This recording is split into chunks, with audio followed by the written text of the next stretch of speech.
the sadness and low mood that characterizes depression, its function is certainly very similar to physiological pain. Focus your attention on something that has just happened that's really bad for your fitness. Begin to think about what you can do to ameliorate that, to mitigate that. Can you get your wife or your husband to come back? Can you get your job back? Can you find another job? Really beginning to focus your attention on the problem and figure out how to solve that problem. Ed, thank you so much for making time to do this. We were talking a little bit before we recorded. I'm fascinated by your work. It's really wonderful to meet you. Welcome to the show. Thanks. Glad to be here. Me too. I'd love to start. I want to get into the details of the specific topics of mental health, which is something I'd love to focus on today, and I think is obviously a very important subject. But before I do, I would love to maybe get the background story as to how you became who you are. What's the background interest in evolutionary psychology and the human mind? How do you make sense of that story for yourself? Yeah. So when I was a undergrad in college at Berkeley in the 1980s, I was in physics, I was in math, I was a math major. And I realized I really wasn't that interested in math or physics. But I didn't know that was my identity. I was always the math geek, the physics geek, the computer geek. So my loss of interest in that topic or those topics was really distressing. Like, what the hell am I going to do if I'm not the math guy or the physics guy? So I started talking to just a lot of people, my friends at college, and I discovered that they had real problems. So many of them were very depressed or even suicidal because they were, and I was really distressed by, my loss of interest, by picking the wrong major, basically. And I thought, if I'm this distressed about just picking the wrong major, what about people with real problems? So I just started talking to folks, as I mentioned, and indeed, I found out that people did have really serious problems of, sexual abuse or physical abuse or abandonment or all kinds of things that I'd never had to deal with at all. And many of them, of course, as I mentioned, were really depressed. And at that time, in the 1980s, was the ascendance of Prozac and chemical imbalance model and biological psychiatry. And I just didn't buy it. I saw that the distress that my friends were going through was linked to real adversity in their lives. It really couldn't be explained as some dysfunction in their brains, as far as I could tell. I felt it really, but I didn't, at the same time, it wasn't clear to me as, an 18-year-old or 20-year-old, what the heck was actually going on. But I decided that I really wanted to devote my life to figuring out what really was going on and to get a better model, a better understanding, a better scientific explanation of the distress of these folks in response to genuine life adversity. So that was kind of what started me off on that project. And I just started reading like crazy, just go to the library and look at whatever books were on the new book cart, and any of that seemed relevant: philosophy, anthropology, linguistics, theory of mind, philosophy. And I just became a voracious reader, trying to tackle this problem and also figure out what the heck I was going to do with my life. And it gradually coalesced. I kind of put together a very crude version of what today would be called evolutionary psychology, but I figured there had to be some kind of underlying human nature to our cognitive processes and our emotional processes, and that it had to be grounded in our evolution somehow. And that I knew this one little fact from a random course I'd taken, that our transition to agriculture was really quite recent, that we'd spent most of our evolutionary history as hunter-gatherers. So I figured, well, who studies hunter-gatherers? Well, anthropologists do. So I thought, I really need to start studying hunter-gatherers and kind of understand them to begin to get a handle on what our evolved human nature might be. And this was all very crude, nothing as sophisticated as other people had already kind of put together, but I didn't know that. But I just knew I really needed to take a pan-human long look at humans to begin to get a handle on why severe adversity would bring on this kind of severe psychological distress. So that's kind of my origin story. And if it sounds like part of that story is not buying the common narrative at that time, which I think is still around, that real depression and real anxiety are a chemical imbalance that can be corrected with, I think you mentioned Prozac. If you didn't buy that story, what was the story, if one came about, that you began to more buy into? Well, that's a good question. And I didn't know, but what I saw in my friends is that they were really struggling with real life problems. And somehow I figured that their distress, the psychological distress and anguish that they were going through, was somehow had the goal or purpose of solving those problems. Now, how that would work, I had no idea, but I could tell they were really struggling to really deal with their problems and somehow resolve them. So that was my underlying assumption, that what the kind of mainstream model was identifying as a chemical imbalance was actually an effort to resolve and somehow mitigate severe life adversity. But exactly how that would have worked and what the story was, I had no idea, but I was resolved to try and figure it out. Yeah. And I know I've heard you speak about this in other interviews, that, over time there was more clarity, or at least more of a potential hypothesis about what might be happening with serious depression, serious anxiety. And my understanding is that it's related to biological fitness. And I wonder if you might be able to clue the listeners in as to what you mean by that. Yeah. So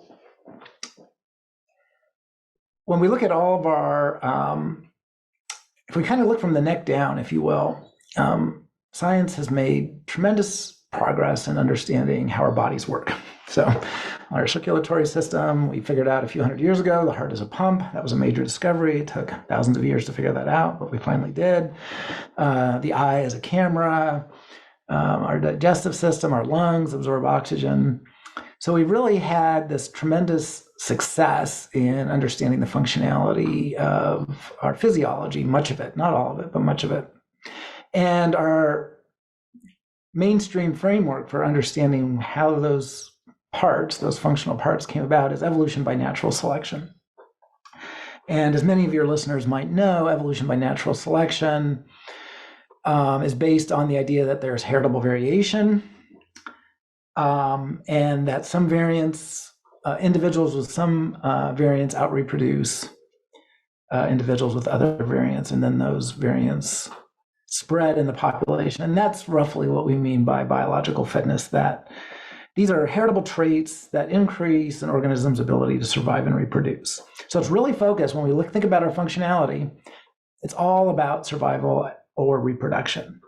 So we have reproductive organs, we have survival organs, immune systems, and we don't have things like iPods that evolved. We don't have functions there are all kinds of functions that might do other things, but we don't have them. They're all focused on survival and reproduction.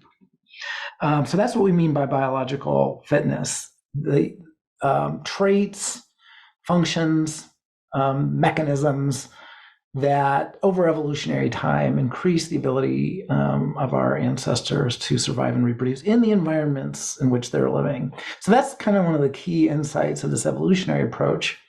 It really forces you to think, what's the connection between our physiology and then also our psychology and the environments that our ancestors were dealing with? So if you think about the lungs, they are precisely structured to maximize absorption of a relatively low concentration of oxygen in the atmosphere and transfer that into the blood. And that function explains why lungs have the functions that they do. It's that connection between our physiology and some environmental challenge, like absorbing oxygen or fighting pathogens or whatever it might be. And so the discipline that I'm in, evolutionary psychology, proposes that the same thing's going on with our psychology, that we have psychological mechanisms whose structure is explained by the nature of the environment that we evolved in and what kinds of things we needed to be able to do in those environments to survive and reproduce. Hmm. So I don't know if that answers your question, but I think it does. And I think it might be helpful to define, I know we'll probably spend a lot of this conversation speaking about depression and anxiety. And I wonder if it might be helpful just to define, in your mind, what you mean by those two words. Yeah, so I accept, and my main focus is on depression, but depression often occurs with anxiety, so we can touch on that a little bit as well. But I accept the way that mainstream psychiatry has defined it. So there are two key symptoms. So it's a symptom-based approach. This approach was introduced in about 1980 with what's called the DSM-3. So the DSM is the Diagnostic and Statistical Manual. It's kind of the Bible for psychiatry and psychiatric research, and it sets out a list, a large number of disorders, quote unquote, based on basically symptom profiles. And so for depression, there's a small number of symptoms that are considered diagnostic for depression. The main one is sadness or low mood or depressed mood, basically, that an individual needs to be suffering all day or most all day for about 2 weeks or more. And then a second major symptom would be loss of interest in most activities, again, for at least 2 weeks. And then there are a handful of optional symptoms like insomnia or hypersomnia, sleeping too little or too much, undereating, overeating, agitation, psychomotor retardation or agitation, and suicidality, thoughts of death, for example.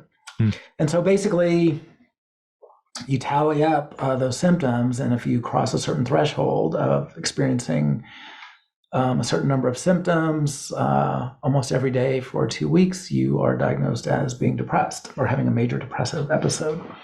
So it's that kind of brief symptom, and virtually all research on depression has taken place using a definition like that or something very, very similar.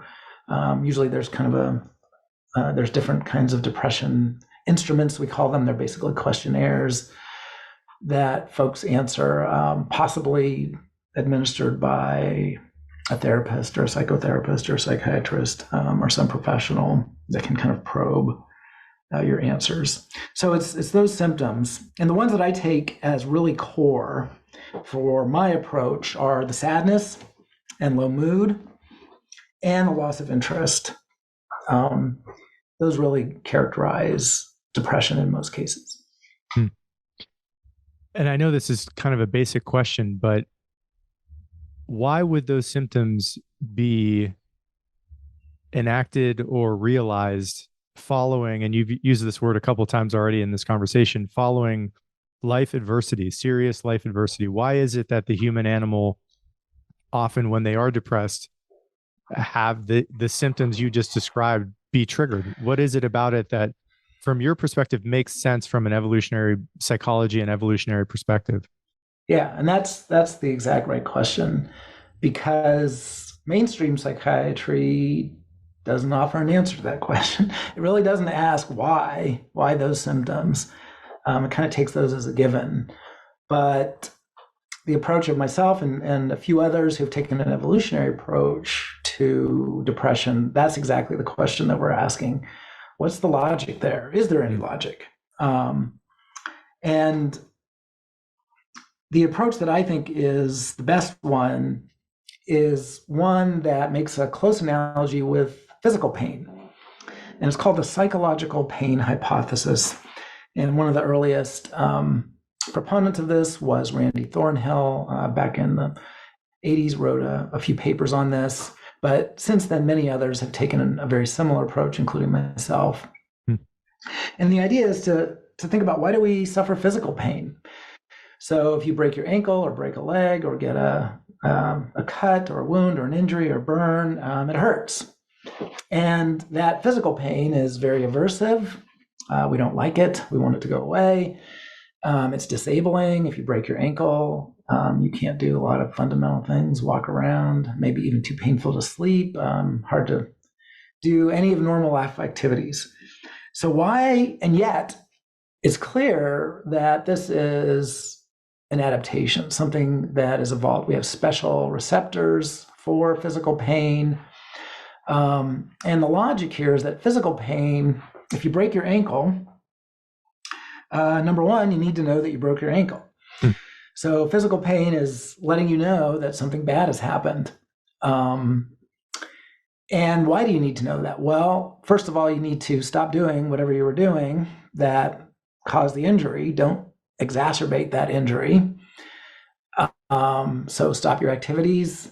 You don't want to make the broken ankle worse, so stop walking on that broken ankle. What do you need? You need to begin to address, what can I do to begin to help my ankle to heal? So you need to begin to take actions of staying off your ankle, getting people to help you. Physical pain is motivating all of that reflection and changes in behavior that you need to respond to the broken ankle to make your ankle heal more rapidly and not increase the damage to your ankle. And it also stimulates, in addition to focusing your attention on this injury, there's very likely, and we have a lot of evidence for this, learning process. Whatever you did, whatever dumb thing you did to break your ankle, don't do that. Don't do that again. So physical pain has all of these evolved functions. So despite its aversiveness, people who didn't suffer pain, and we actually have evidence of this, actually, there are rare mutations that in some folks that prevent them from actually experiencing physical pain. And they tend to have short lives. They don't respond properly to all the kinds of injuries that are, part and parcel of being a human. So psychological pain is analogous to this. When something bad happens, like, for example, your wife leaving you or your husband leaving you or someone close to you dying or getting fired from your job, you need to know that something bad has happened. Just as when you break your ankle, you need to know that something bad has happened. So the first hypothesis is that the sadness or low mood or depressed mood is indicating that something that would have had a very negative impact on your ability to survive and reproduce has just happened, and you need to deal with it somehow. So think about a spouse leaving you. That's really bad for your reproduction. It's one of the worst things that can happen when it comes to your reproduction. So you need to pay attention to that. Think about a child dying. That's extremely bad for your reproduction. You need to really start to pay attention to that. In the modern context, losing a job is bad, but that's analogous to losing your access to resources, your ability to buy food and pay your rent. Over evolutionary time, similar things would have been extremely bad for your biological fitness. So the sadness and low mood that characterizes depression, its function is certainly very similar to physiological pain. Focus your attention on something that has just happened that's really bad for your fitness. Begin to think about what you can do to ameliorate that, to mitigate that. Can you get your wife or your husband to come back? Can you get your job back? Can you find another job? Really beginning to focus your attention on the problem and figure out how to solve that problem. And then also learn, what can you do to avoid similar circumstances? Maybe you won't be able to get your wife to come back, but you can maybe get another mate in the future, and don't make the same mistakes with them as you made with your first mate. So there's undoubtedly a learning process going along with that. So those would be, I think, a foundational approach to a different evolutionary approach to depression is beginning to see how some of these major symptoms would actually have helped people address the adversity that they're in. And the evidence is overwhelming that the large majority of depression cases are caused by genuine adversity. They don't just come out of the blue. Now, there is a small fraction that do, but the large majority do not. They're caused by genuine adverse circumstances, physical assault, sexual assault, loss of a partner, death of a loved one. And the low mood that is the core feature of depression really has a very plausible adaptive function in those contexts, in those situations. It sounds to me like in that description, it is a corrective mechanism built into the human animal to wake you up, to sober you, to learn from these adverse moments that you just articulated. And I know I've heard you speak about this, and I think maybe to bring it home, if you're open to it, I would love for you to share the story I've heard you tell about your own mom. And as I understand it, her reaction, I think, to the death of your father and what happened with your own health related to that. Yeah. So my dad died of colon cancer many years ago now, and my mom became pretty depressed, understandably. And she began to really ruminate heavily on what she had missed. Because my dad was one of these kind of stoic Norwegian guys that wouldn't go to the doctor no matter what. And my mom just kept thinking, could she have noticed something that had some symptoms that she had missed and forced him to go to the doctor sooner when there might have still been some ability to deal with the cancer before it had spread too far. And she was, reading about it and thinking about it, but also really, really depressed about the whole thing. But through her anguish over my father's death, she began to really talk to a lot of family members and discovered that several other male members on my dad's side of the family had also died of colon cancer. And colon cancer is one of these things that can be quite heritable, run in families. And sure enough, it was running in my dad's family, although we didn't know it prior to my dad's death. So when my mom learned these things, and she was undoubtedly really motivated to learn this due to her depressed mood over my father's death, it was really just forcing her to think about it over and over and over. So she began to really bug me to go get checked out. And I was quite dismissive for a long time because, of course, it involves a colonoscopy, and nobody wants to go through a colonoscopy. So I put it off. But she kept pestering me. And finally I said, okay, Mom, I'll go do it. And I went and got a colonoscopy. And sure enough, they found a big polyp. And I actually remember coming out of the anesthesia and the doctor saying, well, we found a large polyp and there's about a 10% chance that it's cancerous, but we'll let you know. So, and they removed it. And it turned out to have not been cancerous, but was of the type that could have easily become cancerous. So although my mom couldn't save my dad's life, she might have saved my life. Yeah, fascinating.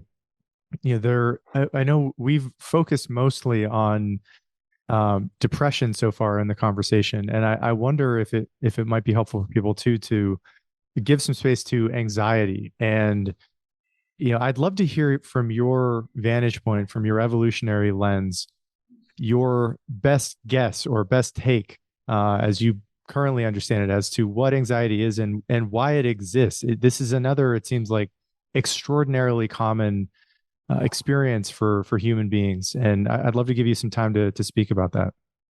Yeah, so anxiety and depression are really what we call comorbid. They often occur together. So folks that are diagnosed with depression often have a lot of symptoms of anxiety, and folks who are diagnosed with severe anxiety often have symptoms of depression. And anxiety is probably vigilance against threats. Again, people are anxious about the kinds of things that could cause them. So in my mom's case, just to go back to my own example, she became very anxious that I might have, colon cancer. And she wasn't going to miss it a second time.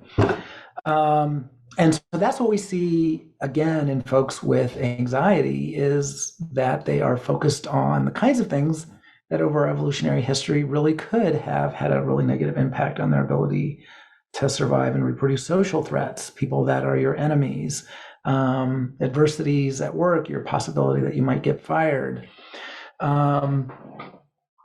environmental threats from dangerous animals, And so in anxiety, it looks like it's really vigilance towards the kinds of things that could have really caused us harm and that we need to avoid.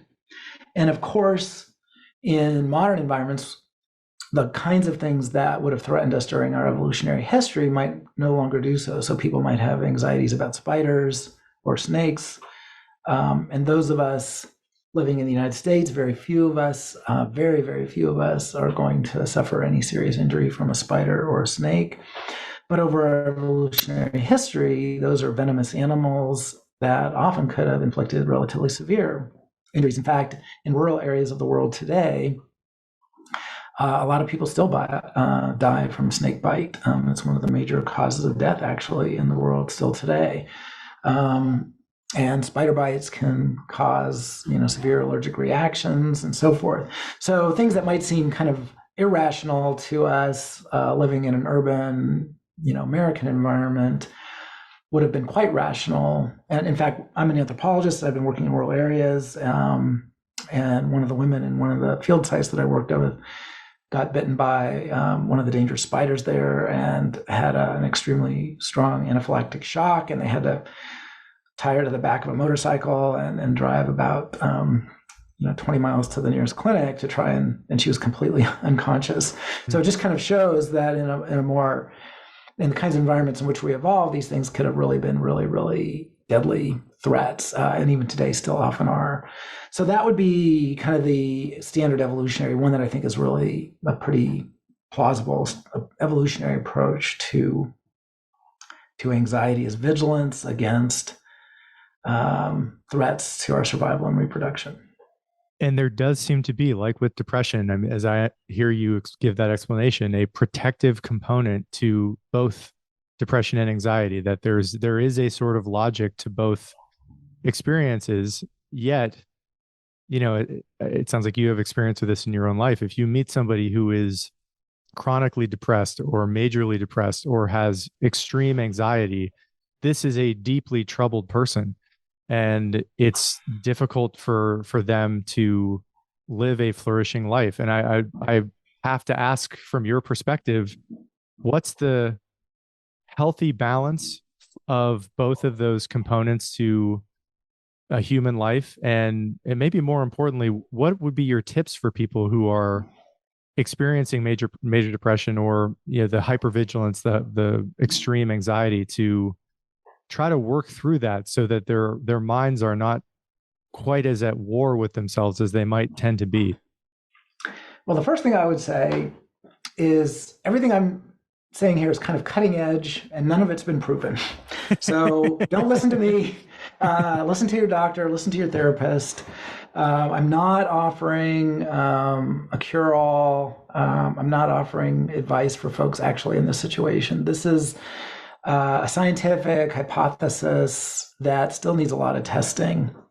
And I think a mistake a lot of folks have made is to try and rush too quickly from theories into applications and clinical practice. And this stuff is not ready for prime time. If you find it personally useful, great, but don't take anything I'm saying as solid science at this point. It's really still very much in the testing phase.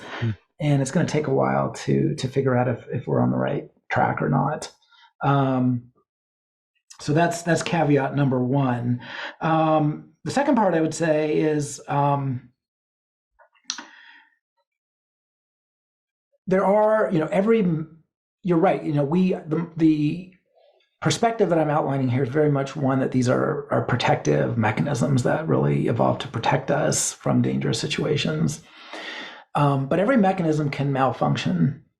So, you can have a heart attack, you can have immune disorders, you can have problems with your vision, problems with your hearing, problems with digestion. So some of these emotional mechanisms may also malfunction. So I think a small fraction of the cases of depression and anxiety probably do represent genuine disorders where the mechanism is firing when it shouldn't.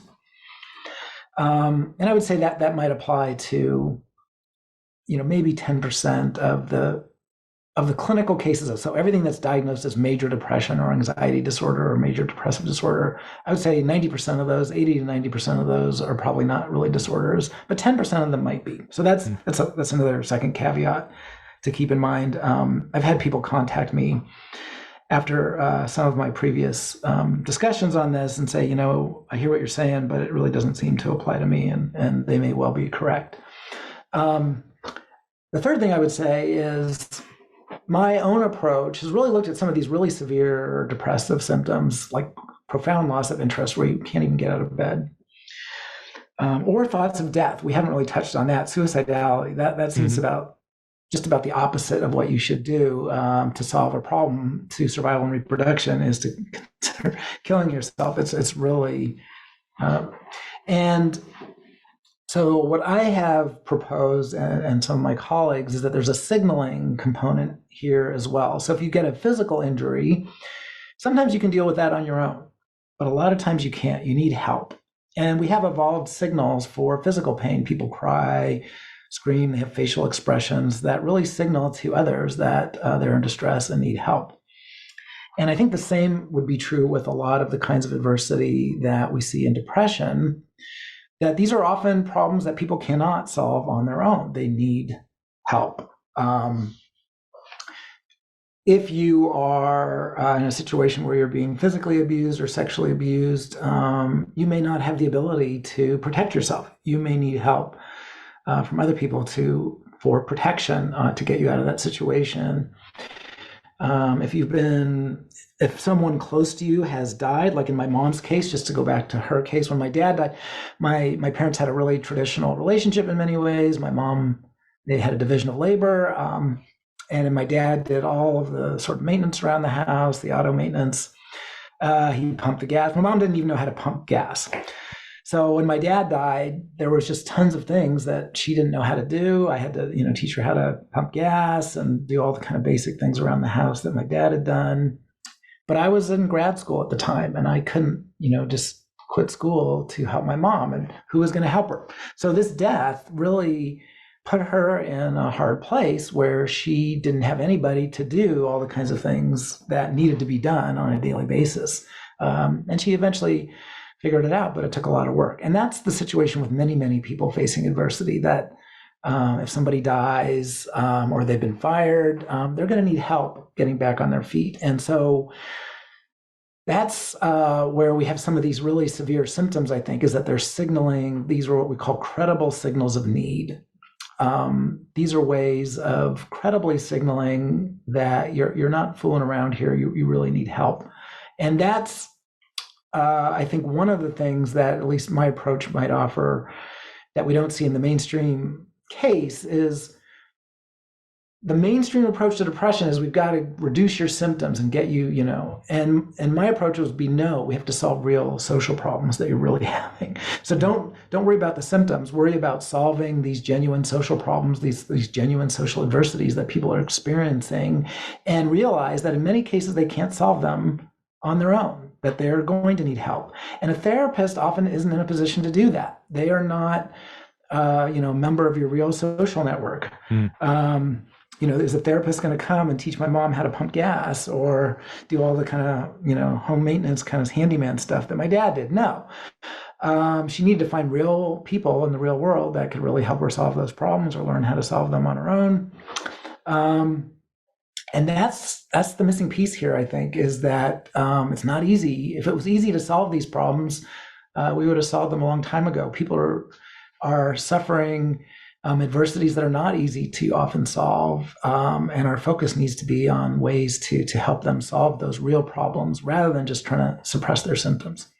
And this is a quote I've heard you say before, which I think alludes to what you just mentioned, which is that depression is intertwined with social conflict. And, from your vantage point, obviously it's going to be different for every person who's experiencing, severe anxiety or depression, but in attempting to resolve those social conflicts, what in general, do you, as a framework or kind of a high level piece of wisdom or advice, would you typically provide to people who are really struggling with anxiety and depression that is indeed rooted in this kind of social conflict that you've alluded to. Yeah, one thing again, with the caveat, this is this is a hypothesis, but if I'm right, recognize that there are genuine conflicts of interest that are not easy to solve, and this is why this is not a cure-all. This is not an easy fix. I'm not offering any easy solutions here. There are really, if your spouse leaves you, there's no easy solution to that. Yeah. She left, and leaving was in her interest. She's leaving you because the marriage isn't working for her, or the relationship isn't working for her. And it was working for you, and that's a genuine conflict of interest. And there's no easy way to solve that. So, and I think this is one of the areas that's very well established especially for depression, that depression is deeply intertwined with social conflict. It's often marital conflict, or divorce, again, kind of on its face a source of conflict, or getting fired from your job. There's a conflict, and these conflicts are not easy to resolve because it's genuinely interest of one party to take the actions they did, and not in the interests of the other party. But even things like death of a loved one, again, to return to the case of my mom, she needed all this help, and she began to really heavily lean on her neighbors to do all kinds of things for her, which they were willing to do in the short term, but not in the long term. And it began to create conflict and friction with the neighbors when she kept, calling them to do stuff for her that she couldn't do. And it took a lot of time to kind of resolve that conflict, teach her how to, find a handyman or repair person on her own and pay for it. She'd never had to pay for these things. You have to budget for that now. So even the death of a loved one, which might not seem to involve conflict, can really generate conflicts, because that person really provided a lot of benefits, and now those benefits aren't there anymore, and you still need them. So the advice would be recognize that. Recognize that you are dealing with, often in many cases, if you are suffering depression or anxiety, think, there may be genuine conflicts here that aren't easy to solve, and are going to take a lot of work on your part, and maybe on the part of others to resolve. And social partners, if you're dealing with somebody who's depressed, realize that if you really want to help them, you may have to make some hard changes. You may have to make some concessions that you don't want to make in order to move forward.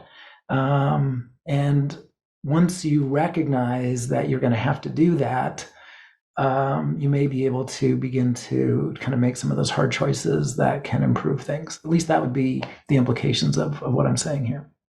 I have to imagine you've given some thought to, and I love that, you tend to ground things in an evolutionary framework, and have, tried to learn from hunter gatherers as much as you can. That's something I certainly have tried to adopt in my own thinking in the last few years. But in terms of modern, Western life, and I'm sure you've seen the data on the increase in, especially in young girls, their instances of major depression and suicidality, and where that is all coming from, and maybe the advice you might have for, young people who are dealing with depression and anxiety that seem to be afflicting them from modernity, from new technologies and new ways of living that really were not part of human life for the vast majority of our evolutionary history. What would you say to them in terms of guidance or advice? Is it as simple as getting off your goddamn screen? Is it something else? How do you think about those problems specifically? Yeah. Well, first of all, again, I want to reiterate my caveat. I'm not giving advice here. I'm kind of laying out a new scientific approach to these things that's unproven. You're welcome to kind of think about it and see if it applies to your situation. The last thing I want to do is encourage you to necessarily do any of these things, because we don't know if my approach is the correct one.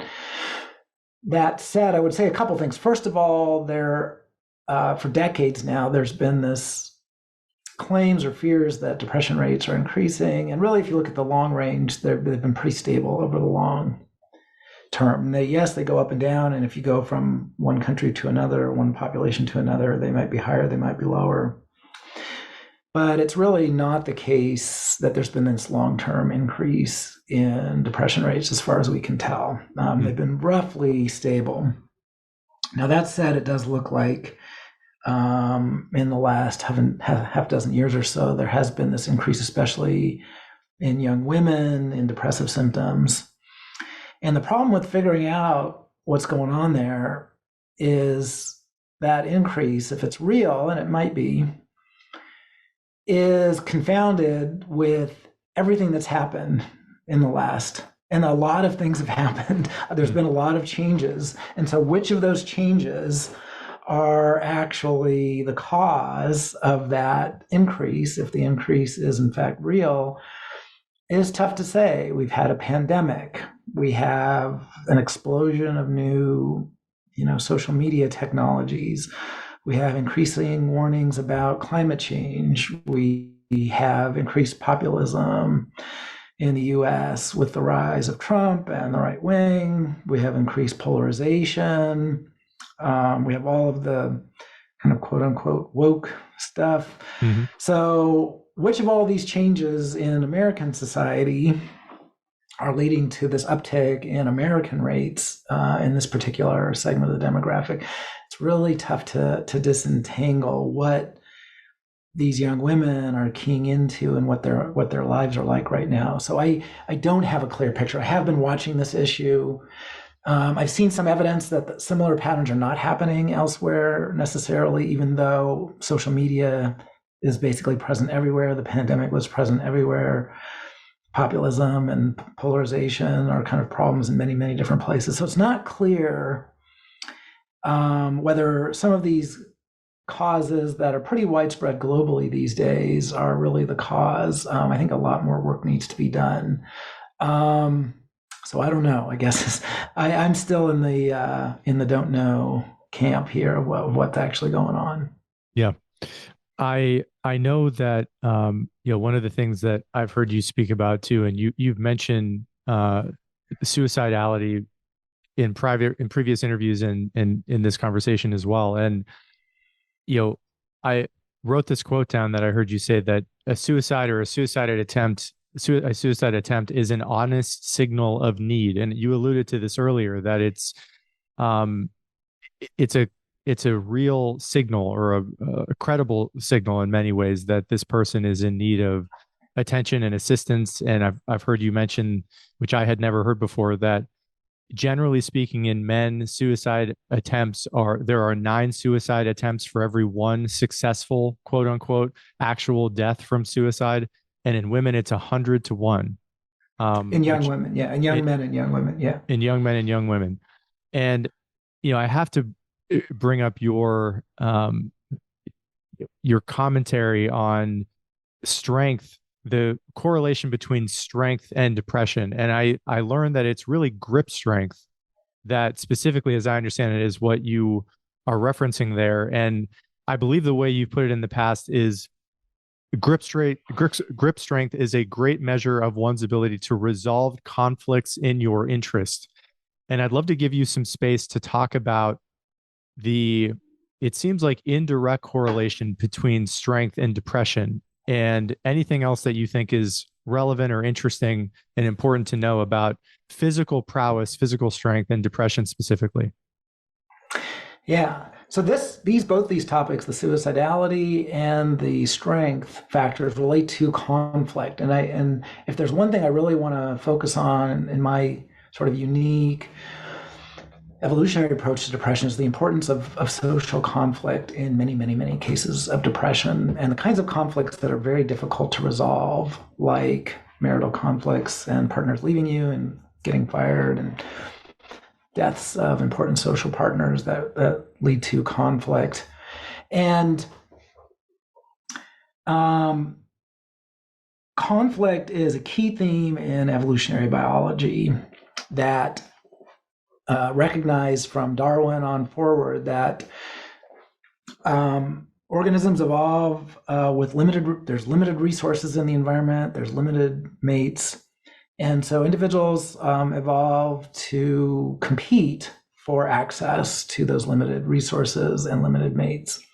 And that's just as true as of us humans as any other species. And I think it's often what's going on in depression, that there's some kind of adversity and there's conflict. And the question is, how do you resolve that conflict in your interest? Well, one way is physical formidability, if you're physically strong. And so if there's a conflict and you happen to be a physically strong person, you have the ability to make physical threats and get access to the resources that you need, just as we see in other species. We see this in humans too, that people use their physical formidability to their advantage to get what they need in situations of adversity and conflict. So there's a well-known sex difference in depression. Women are about twice as likely to get depressed as men. The prevalence of depression in women is about twice what it is in men. And many, many years ago, I had the idea that this might be due to the sex difference in physical formidability. Upper body strength is a really good predictor of fighting ability. And there's almost no overlap in upper body strength between men and women. Almost all men have greater upper body strength than almost all women. There's only about a 10% overlap there. So I had the idea that the sex difference in physical formidability might explain some of the sex difference in depression, because men would more often be able to use their physical formidability to resolve conflicts in their favor. So we got a large nationally representative data set that had grip strength, which is a good index of upper body strength, and depression. And indeed, when we control for upper body strength, most of the sex difference in depression disappears. So what this means is that the sex difference in depression might not be a sex difference in depression. It might be a difference in physical formidability. Once you control for upper body strength, we don't see any difference or very little difference between the sexes in depression anymore. So this is consistent with our view that depression is often comes about when you can't resolve conflicts in your favor because you don't have physical formidability or other social resources that you need to do it. So why be depressed in that case? And this is where the suicidality might kind of give us a picture here of what's going on. Even if you're not physically strong, you are very valuable to others as a potential mate, as a potential provider of resources, skills, talents. So if you're in a social conflict and it's a very severe one that is threatening your biological fitness severely, and you don't have the physical formidability to resolve that conflict in your favor, what can you do? Well, you're still valuable. You're valuable as potentially a brother or sister or parent or child. And maybe we can think of the case of where we have focused in parent-child conflicts. There's often conflicts between especially these teenage girls and their parents. And there's all kinds of conflicts over mating and resources and investment in the family versus investment in your own. You're beginning the transition from childhood to adulthood. And that can involve all kinds of conflicts with family members over, are you investing in the family? Are you kind of investing in yourself? What are you doing there? And your parents have a lot of power that you don't have. They're physically more formidable than you are in many cases. They're also socially and economically more powerful. So what power do you have to influence your parents to make changes that might benefit you, to resolve the conflicts that you're having with them in your interest? And this is work I've done with Kristen Syme, my former graduate student, now professor herself. And what we've been looking at is that the power that a child has over their parent is their parent's biological fitness. Parents are trying to reproduce, and the kid is the reproduction there. So by threatening their own lives, you are threatening your parents' biological fitness severely. If you don't make changes that I need you to make, I have the power to take my own life. And so we have now quite a bit of evidence that suicidal threats and suicidal behaviors indeed rise out of these conflicts, often family conflicts. And this would only work if you don't actually kill yourself. Yeah. So you need to make a credible threat. You need to do something where you actually are genuinely putting your life at risk, but where you have a very good chance of surviving, as a way of letting your social partner, be it your parents or a romantic partner or whoever, that if they don't make changes that help you, you may end up killing yourself, which would be very harmful to them. And so that's what we see, and that really fits the pattern that when we look in young people, especially, the number of suicide attempts vastly exceeds the number of suicide completions. Again, strongly signaling, and we call this either what we call a bar. It's kind of like a labor strike. In labor disputes, the workers can say, we're going to stop working until you increase our salaries. And we're saying that these suicide threats are kind of analogous. We are going to put our lives at risk and therefore your biological fitness at risk if you don't make changes that make the situation better for us. Yeah. Fascinating.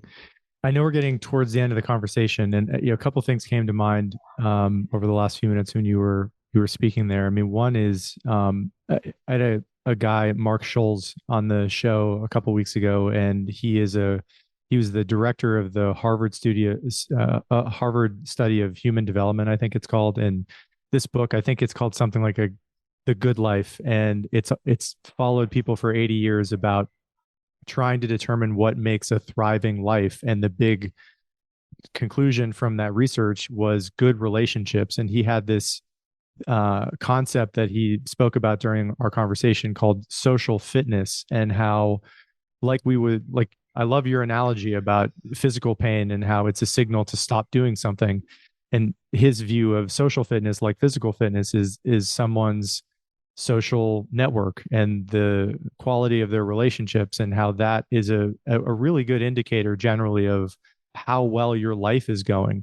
So I know we're kind of theorizing as to potential pieces of advice and guidance, but that was one that came to mind just when you were speaking about anxiety and depression. And given that we're close to the end of the conversation, and I think you've done a good job giving the caveat that this is right now a hypothetical new framework for looking at a whole host of human ailments and problems. But let's say in time you are increasingly persuaded by this framework and you think the evidence supports that idea.